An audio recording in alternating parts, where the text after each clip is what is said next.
మహర్షుల తాళపత్ర గ్రంథాలలో దాగి ఉన్న శాస్త్రీయ నిత్య జీవన వికాస రహస్యాలు. తాళపత్ర నిధి డే 177. సాలగ్రామములు మహాశక్తిమయములు అని ఎందుకు అంటారు? రేఖలుండే రంధ్రాలు గల సాలగ్రామములు ఈ కలియుగంలో గండకీ తీరంలో దాపాదర గుండం వద్ద లభిస్తాయని శ్రీదేవి భాగవతం చెబుతోంది.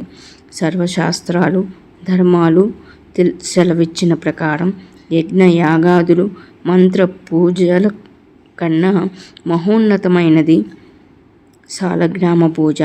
ఈ సాలగ్రామాలని కొనరాదు. సాలగ్రామములకి మించిన దానము మరొకటి లేదు. పూర్వం ఇంటికో సాలగ్రామము రక్షణగా పెట్టుకునేవారు.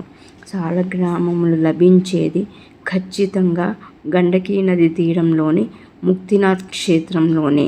తిరుమలలోను శ్రీరంగంలోను భద్రాద్రి శ్రీరామునికి సాలగ్రామాలనే ధరింపచేసి పూజిస్తారు. అందుకనే ఈ సాలగ్రామములు మహాశక్తిమయములు అని అంటారు.